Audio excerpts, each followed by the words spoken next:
Le Mans Classic every year, and I'm pretty sure it might have been your voice that narrated the Le Mans computer game that my dad had. I did do one for Ferrari, I think. Was it Ferrari? I did the BTCC, the first one of those. Of course, yeah. Still remember me doing that for, and the red car is and all those. Yeah. And to repeat everything. And the new Renault driver is rubbish. And the new Renault driver is very good. And the new Renault driver is an idiot. And the new Renault driver is on pole position, which is quite fun. So I bet they're done more easily now, aren't they? It's probably AI now. AI will do it for you. Yeah. Do my voice. Do everything.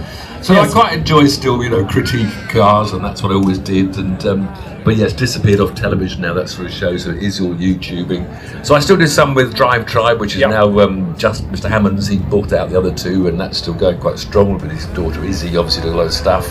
And I've been with Vicky on her driver reviews. So I did a couple of BMWs, and in fact, with Drive Tribe, I'm doing the new Noble 500, and the new what was the other, the Lamborghini. The 400. Not the Lamborghini at all. No. What's the other sports cars? No, the Italian manufacturer. Alpha. No. Who's been a sports car recently? Come on, where's a car person? I never remember the anyone. Maserati, Ferrari. Maserati. The M20, but it's a new upgraded version of the M20. Yes. But unfortunately, this is half the trouble now with filming, especially YouTubes and even others with love cars, is to get tracks you can afford, because tracks now, they're costing like £12,000 to have an exclusive track for a day. And we just can't afford that sort of thing. But everyone goes to Landau, where you see Chris Harris is at Landau a lot. I think it's pronounced almost Landau. It's better than I could have done. Chris lives in Bristol, so Landau's just over the bridge. Yeah. So, but there's only about one corner to drift on, so you'll see me and Chris drifting around the same corner. It must be a similar relationship with yourself and Thruxton, I suppose, with it being your local circuit. Yeah, we can't get noise, you see. No. They only have 1 or 2 days a year, the race days where you can have noise, so we've got all these problems. Croft has the same thing, which so restrict what you can do on circuits nowadays.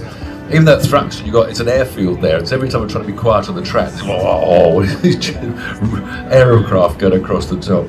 So I know you mentioned the new Noble M500. Have you driven it yet? No, you're not yet. July. So okay. Because I was recently on Silverstone, the national circuit, and it was a non-noise day. And I was in I don't know if anyone knows my 350Z. It's a bit of a noisy one. I mean, you can imagine the sound of a 350 with a stupid exhaust. But that was that one day a year that I am actually allowed to drive a 350Z with no exhaust on track. And the Noble test drive, I didn't get his name, I'm sure you must have met him before. He was on track with the M500 as well, obviously much quicker than the 350, but to see the new car that hopefully we'll see on the roads very soon, he did say there's a couple of customer cars that are ready now, but they're not quite with the customers yet. But to see that on the track was very special. It was a big mixture of cars. It's always good fun. Except nowadays they're getting almost too expensive and too exotic and 1,000 horsepower and all that rubbish. The best supercar ever is the McLaren F1, which only had 640 horsepower, but had no traction control, no computers. It was manual gear change, manual braking, everything was manual. So it was brilliant, and 640 horsepower was enough, as Rowan Atkinson would testify after putting his F1 in the hedge a couple of times, and then managing to sell it for £12 million. So I suppose that was great. And now they're worth about £20 million.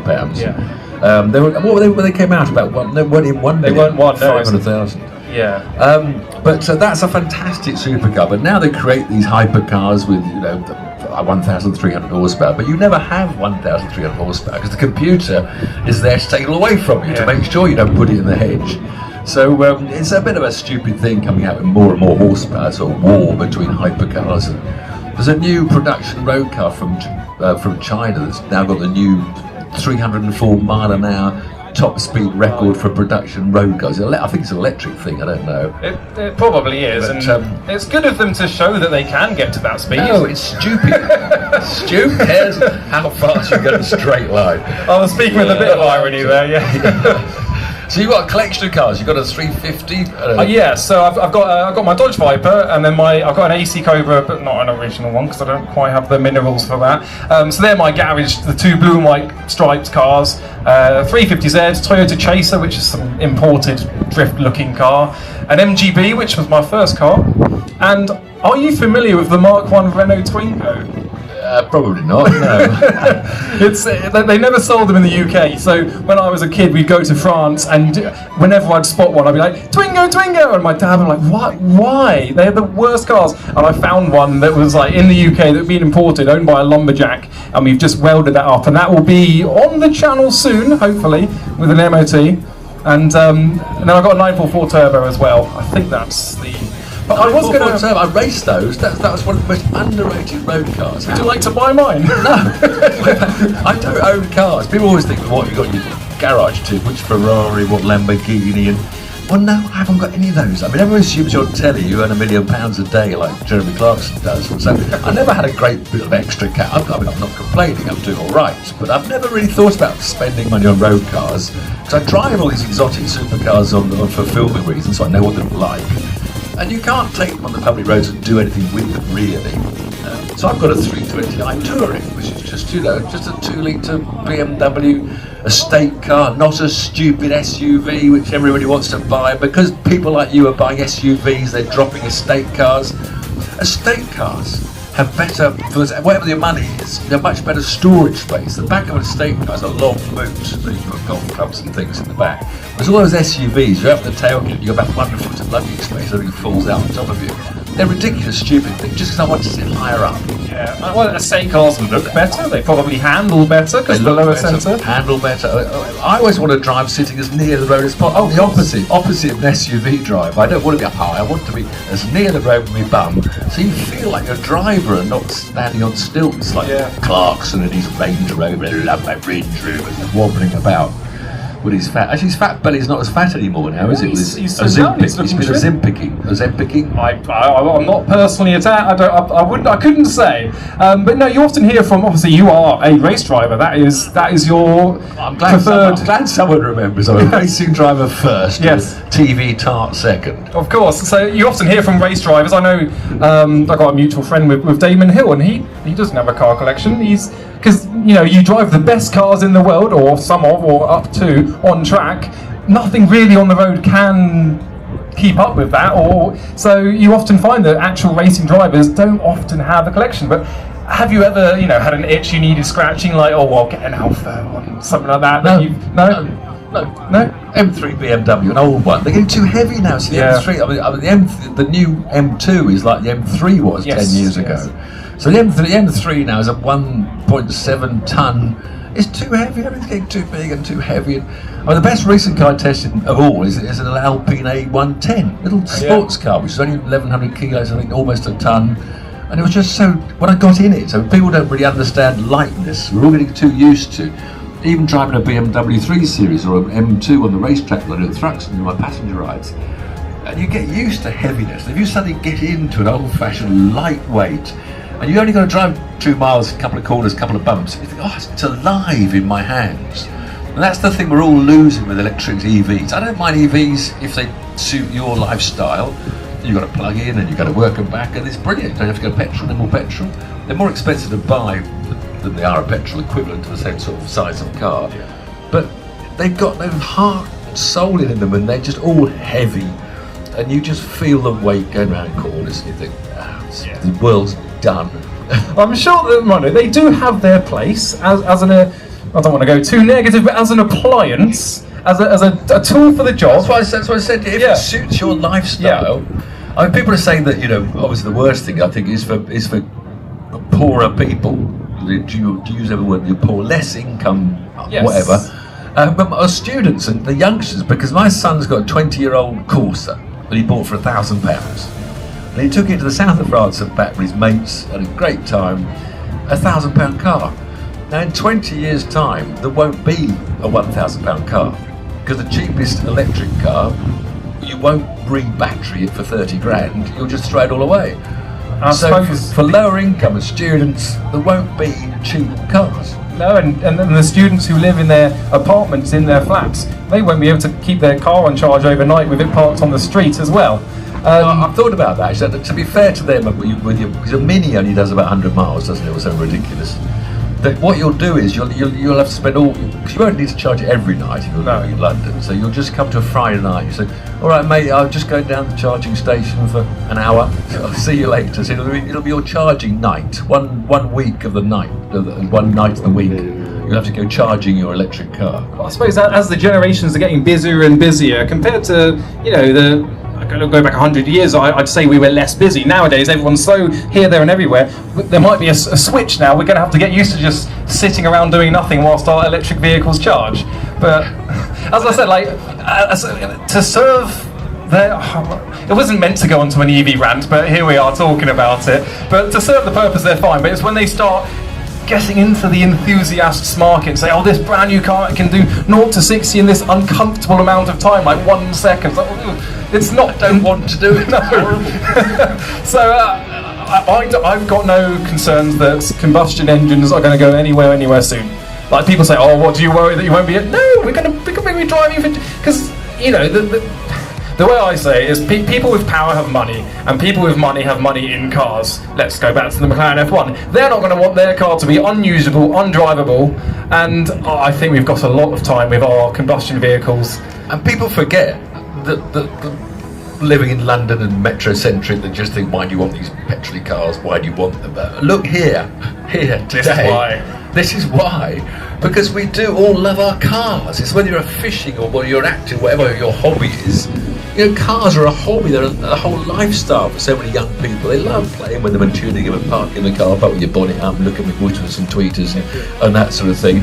And it's a joy that we have, and hopefully it'll long continue. Oh, I'm sure it will. Well, I think it's a perfect time to bring on Paul, because he is one of the main reasons that we're both here today, and we can talk about exactly what's going on. So do we have a third microphone? I think he was given it. Paul, yes. You haven't got one yet? Well, where do you go? You have now. Would you like to try the central seat, and hopefully we got no feedback? I'll be the rose between two thorns. Perfect. Wait till it all starts squeaking. So, Paul, this is your event. You created this event, as I understand it. Well, it's a nice story to tell. A lot of people won't know. So the JPC is my son James Paul Connaughton's name. Sorry if I get emotional, because this is a very emotional subject for me. So my son James was born in the year 2000.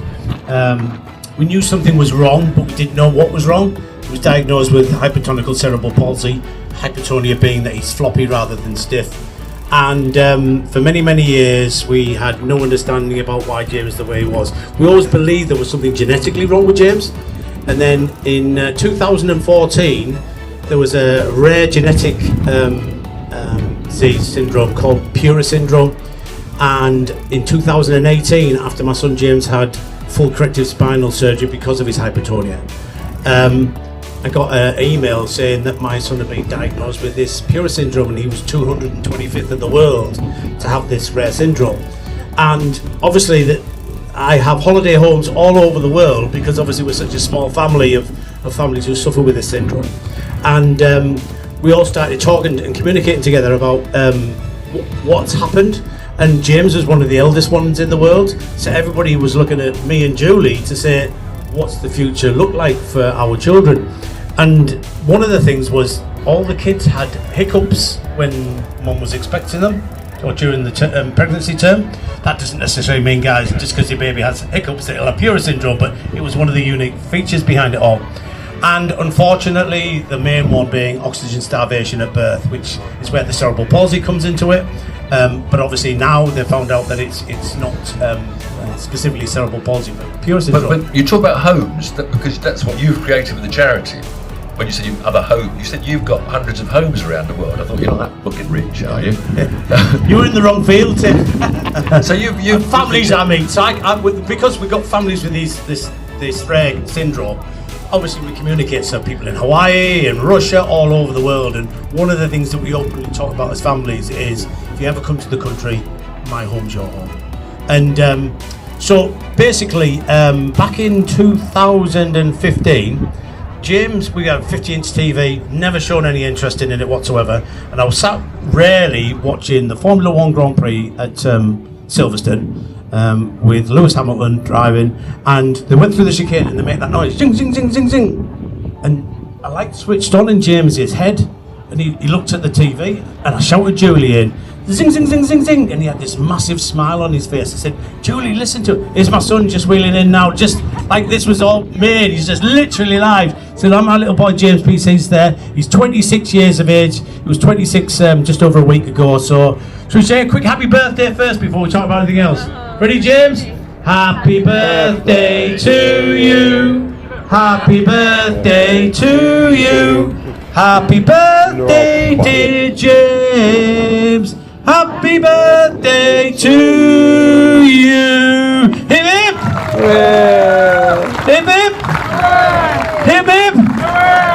Now, James, anytime he hears happy birthday, he thinks it's his. So James is actually 143 years of age. So, sorry, just so he's the inspiration by everything that we do. And I'd watched Nick Hamilton moving from Renault Clay Cup to British Touring Cars, and his first race was going to be at Croft Race Circuit. And I thought, he inspired me doing his training programme, Driven to Inspire. I thought it'd be lovely to meet him. And James and I kept going back to his garage, couldn't catch him. I think it was about 6th or 7th time that we eventually got to meet Nick and Anthony Hamilton. And there was a picture taken of Nick and James, but Nick had his helmet on, and the Northern Echo put Nick Hamilton makes little boy's dream come true. And I actually thought to myself, do you know what? There's something I could do about motorsports as an inclusive motorsports event that can put children and adults with special needs as the focus. We call it flipping it. So basically, they become our priority and they become our VIPs. And thanks to you lovely guys, you support this event and make it work for us. So Nick Hamilton doesn't actually know that he was the inspiration behind JPC Specialist Motorsports.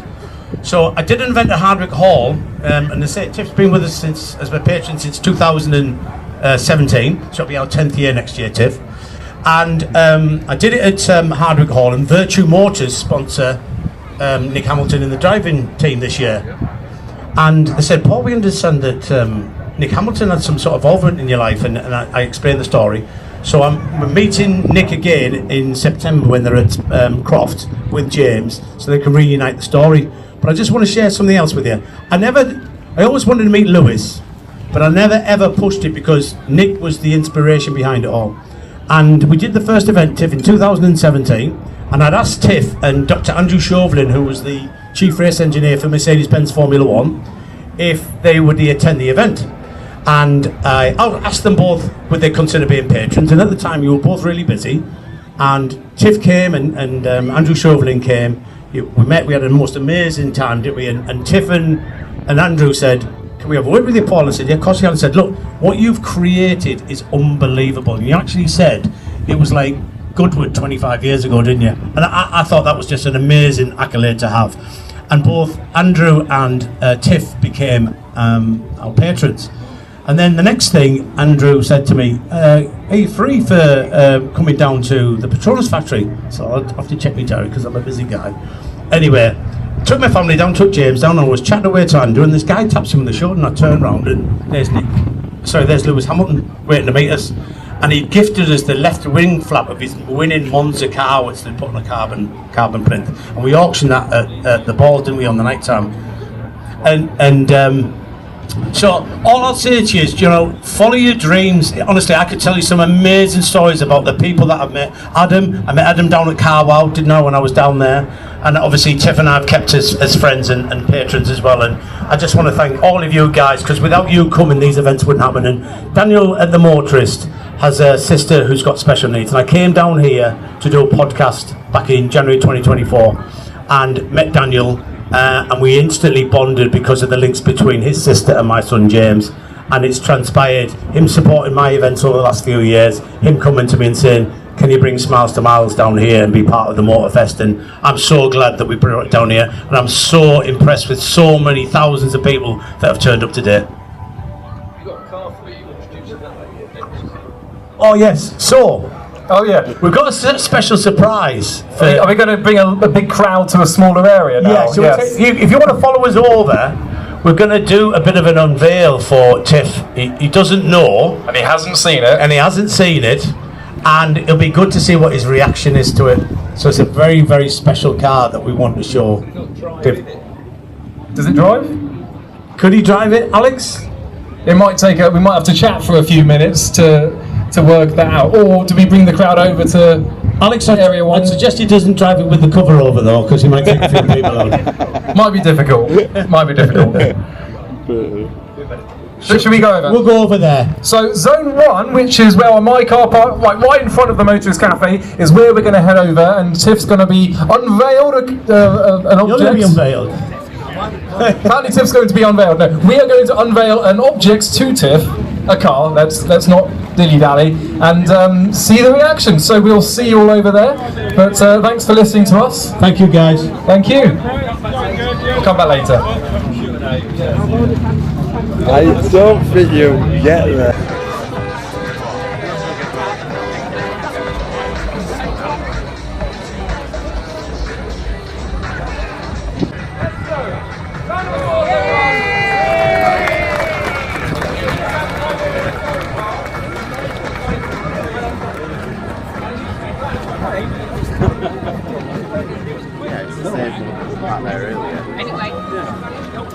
Most famous for all three old people just turn the wrong cars. I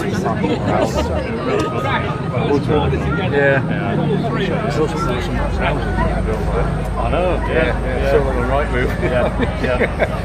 Out of our budget, I think. Just look at it, yeah. The floor was designed to have a view of the race. Brilliant. Love that. Get wrong with that. If that's Sky TV above.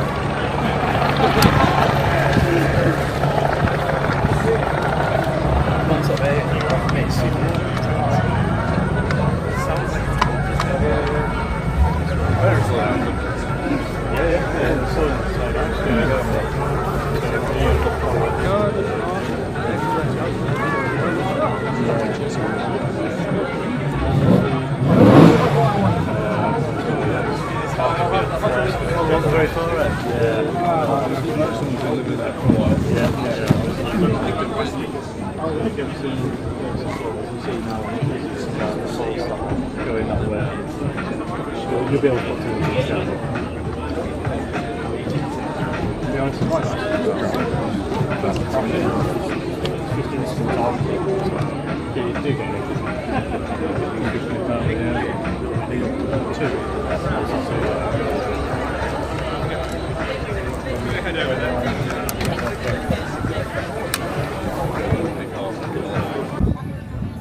You know what I'm like? Bonnie, you can wait short. Come on, Bonnie, at it, yeah. Nana.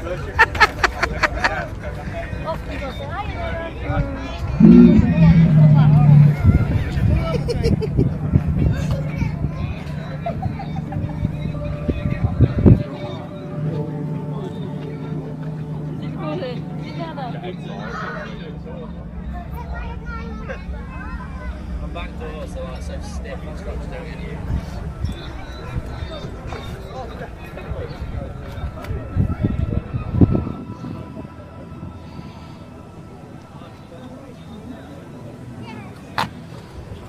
Beautiful, isn't it? Yeah.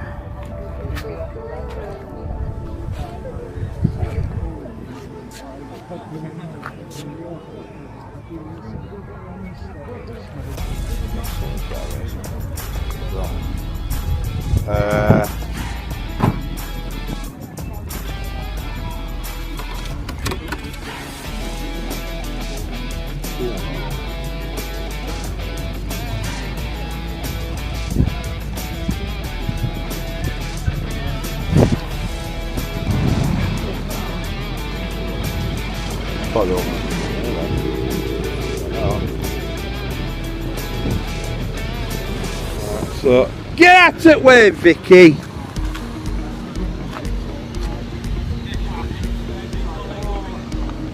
That's a Vicky. He's not letting go of these eggs.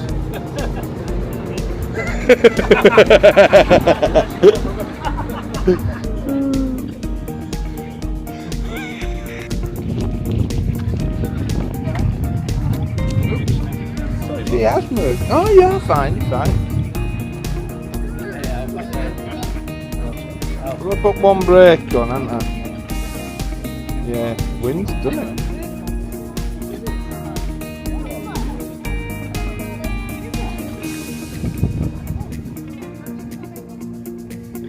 It is for sale, everyone, as you can tell.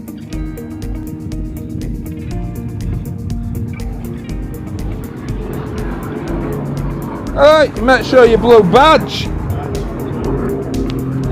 Can't park there, ow!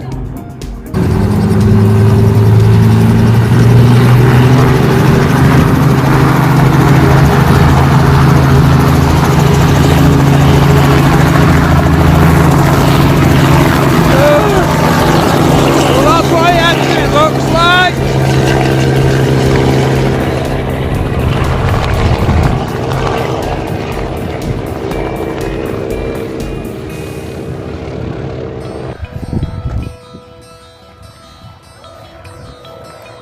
The only regrets we'll have from yesterday are the chances that we didn't take.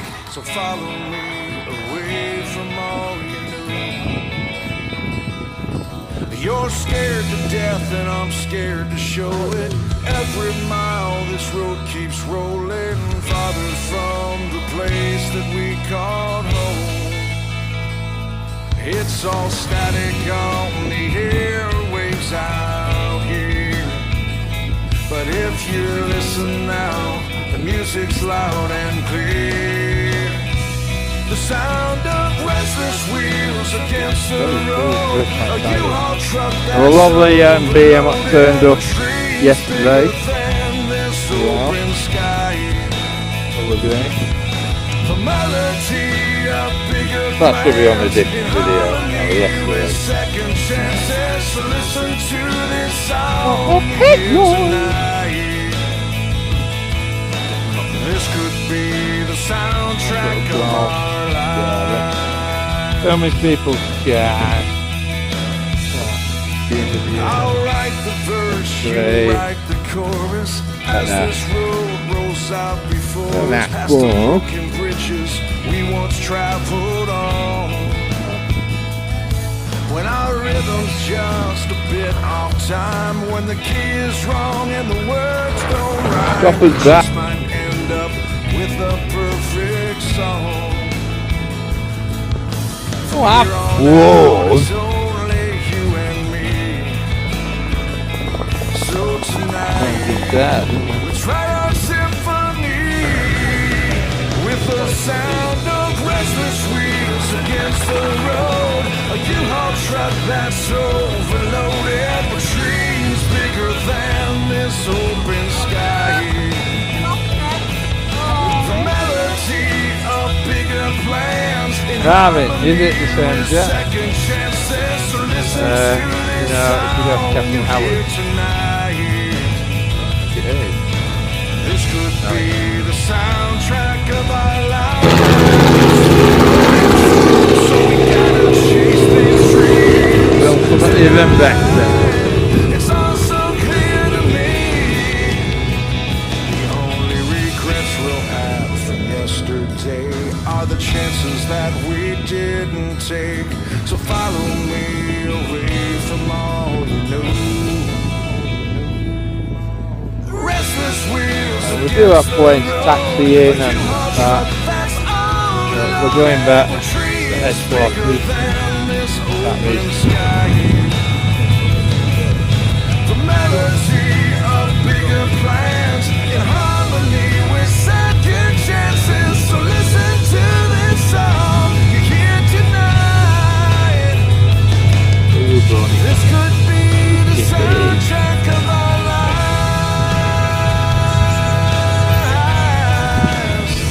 Oh yeah.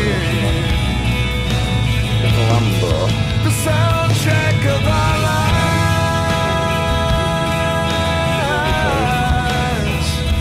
Oh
Thank you.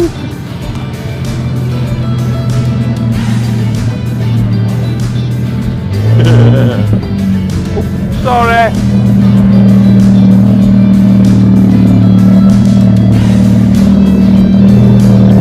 I'll get bloody lynched, you know.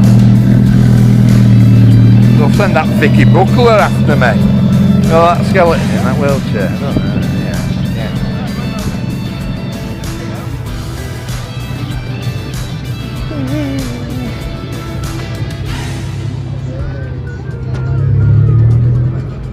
Yeah, it weren't all, but we did.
running into it.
Coming in. Oh, did you? Yeah. And I forgot what car meet when I first saw it.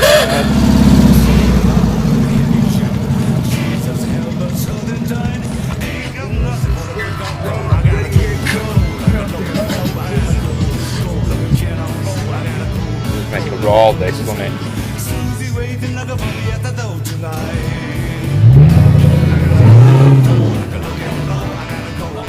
Oh! You bugalogs, you went the other way!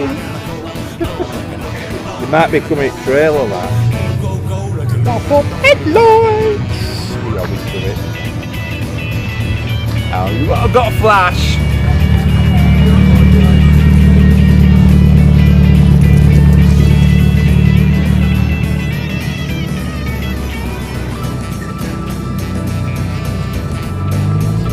I don't think the old boy will do it there.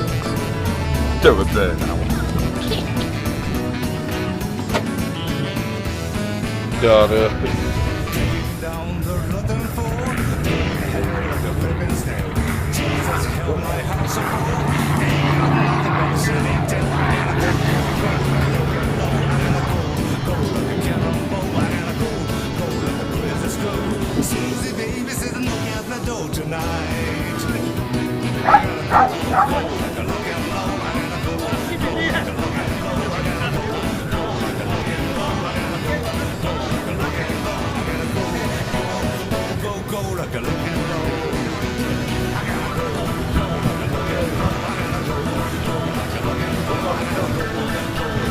Oh, sorry. oh, you're fine. Just make your legs look famous.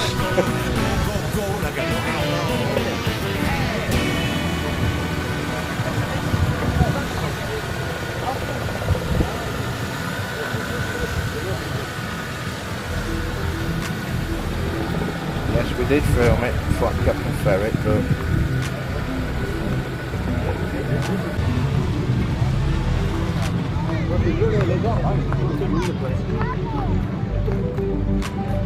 they go on pavement, yeah, of course.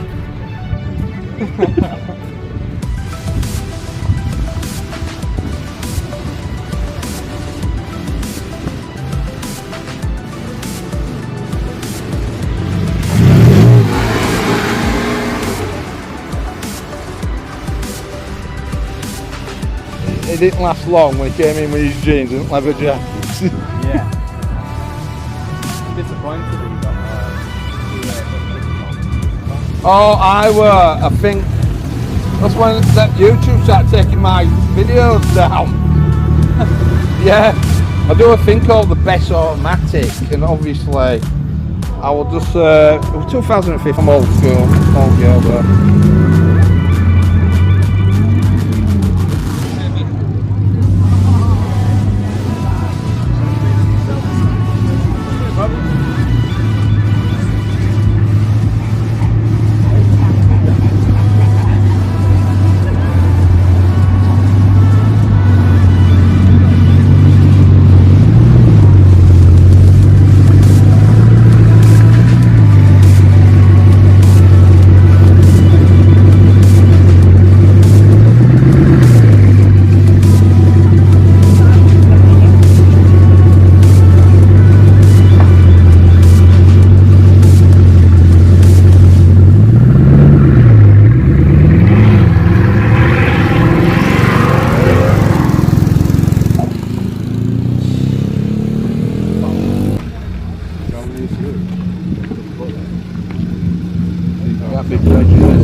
down walking down, but obviously, you know, Vicky's here, but being ignorant, I'm not saying no. You're going in. Sorry. Go on then.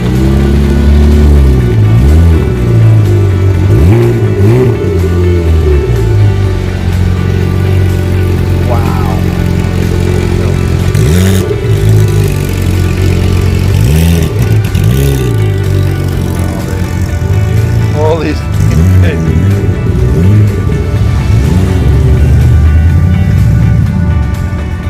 hell on there. We've never tried Ollie. If they shall, hell on earth do we get that discount thing?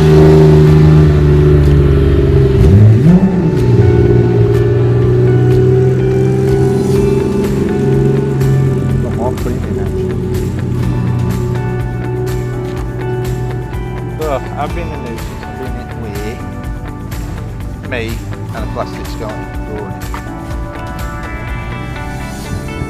It's sort of open. What tech fee?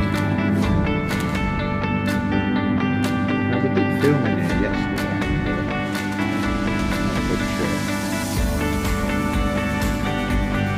But I can speak time this time, there's no music. Well, I do love the banner.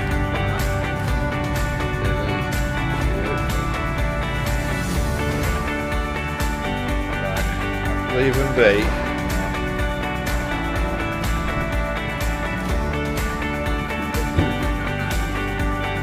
Well, we got Vicky, which scared everyone off. Cruelty.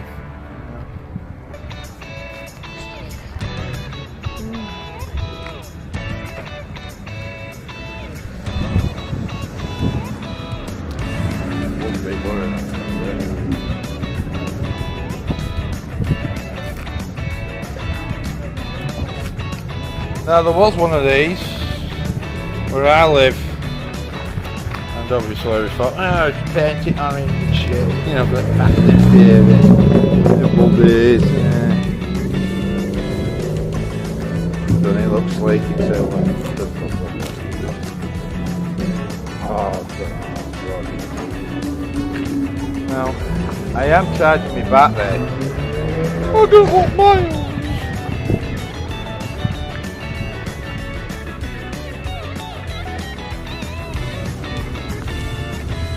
So the music's been turned off.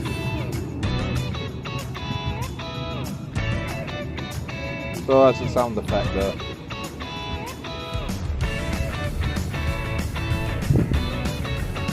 Night Rider historians. Can you imagine me going pop up headlights? Kit. Good AI is good.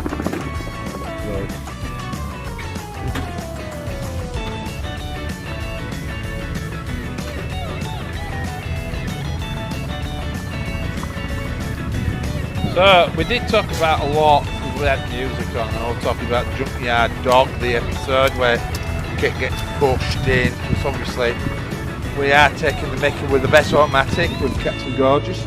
He's only seen one episode of Knight Rider in his whole life, and it was the one with Barth. You know, technically it was just David Hasselhoff playing himself, but with a moustache. And I love the interview where he did with his dad, that he said the other actor was better than him. Oh, yeah.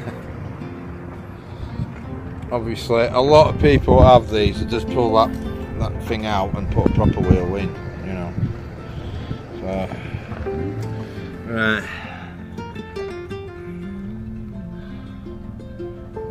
There's somebody hiding watching me. Look at that bugger sticking camera into Kit. Or is it car?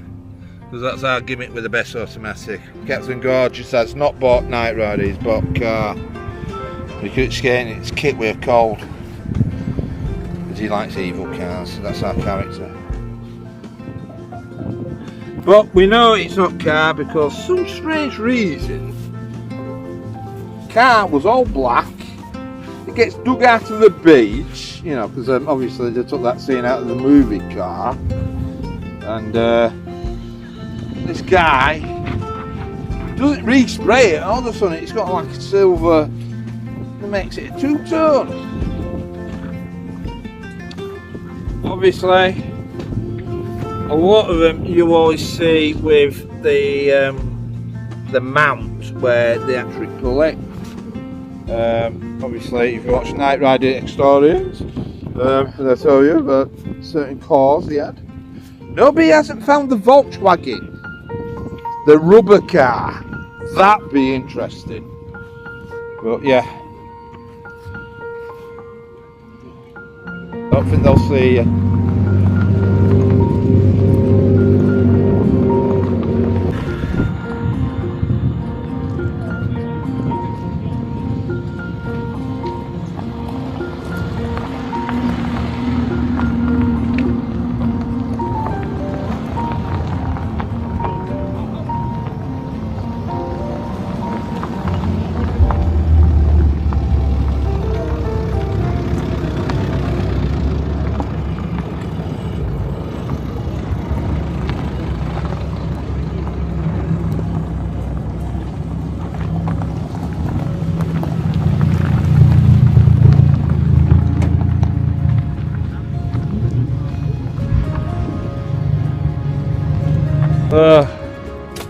Pop question. How many stickers are on this car?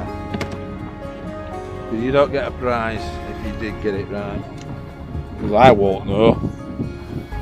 I'll ask the owner and he don't know. Well, I didn't really.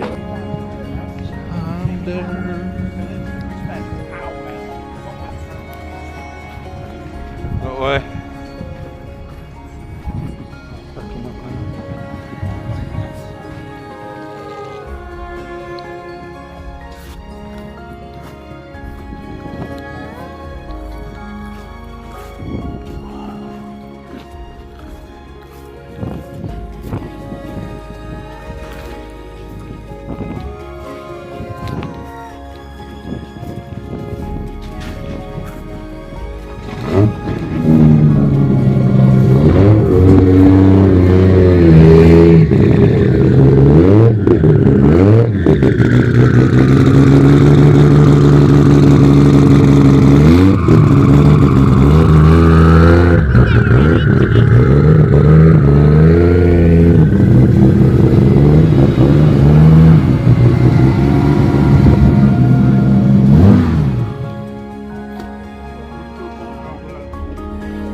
Well, there's a video where it's on my other channel. You got me the often, you know, upsetting Subarus, calling them Evos, you know, little son slash was. But yeah, we've got a white one, black one. May I mention a very old film called Taxi, the sequel too, where they're actually chasing a Peugeot.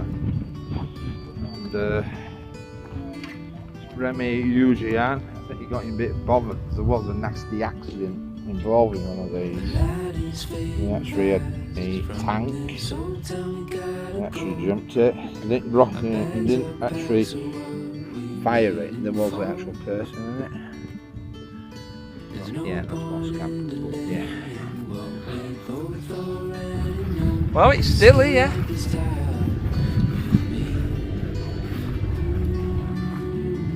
So what would the wheels look like? We did get a member a couple of she actually thought this has been modified on that, but they did sell that thing. You know. Here's an advert of something where, you know, talking about this outgoing vehicle, you know, like, you know, go out with your mates with surfboard on the roof and all that lot. I've got to be a bit naughty with my Suzuki's, you know, if you want these, it was the old little Jeepy one. We did absolutely abuse them.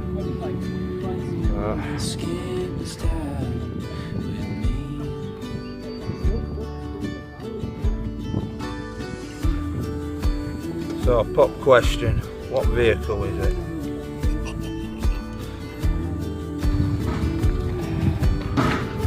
How are they going to drive this bugger out?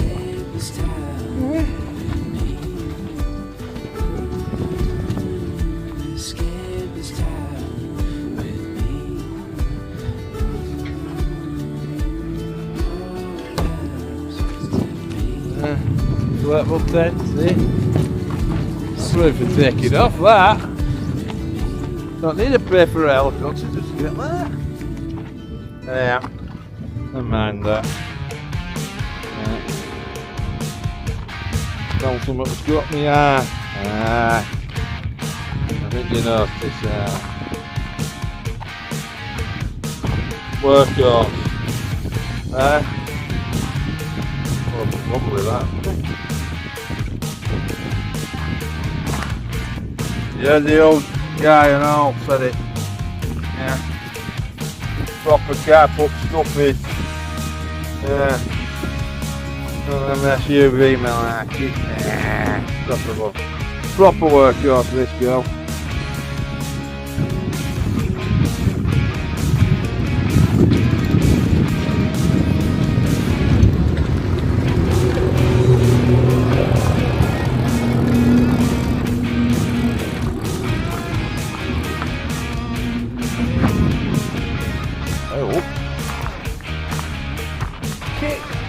Wrong vehicle.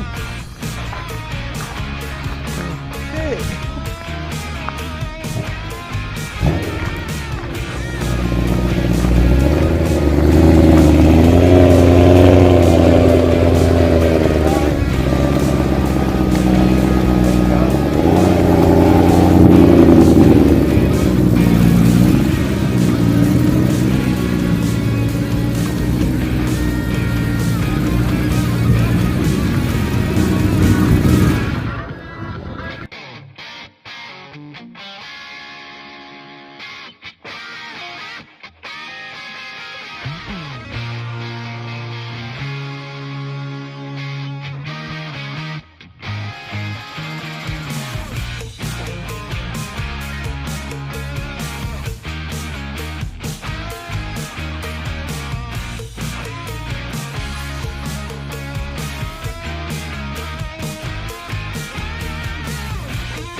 I've already say it, haven't we? But yeah, no one can do it. The little kiddie rinkies or whatever, big ones, you know, it's not fit 500. There.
quick.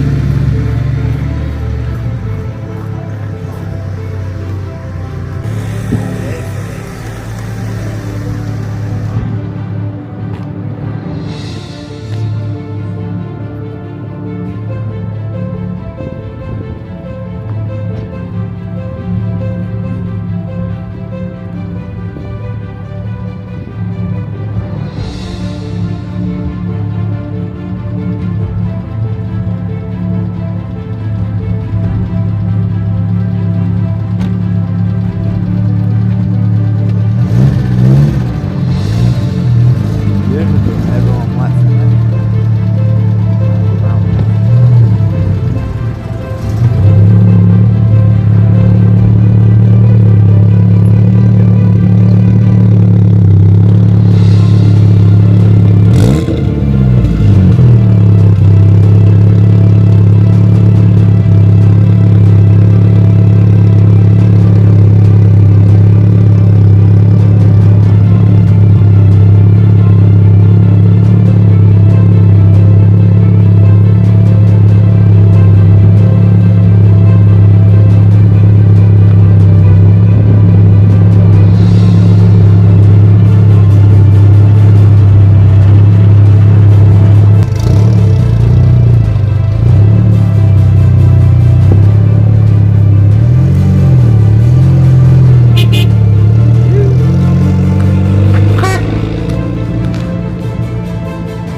Look at them cute sweetheads.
He's not like that.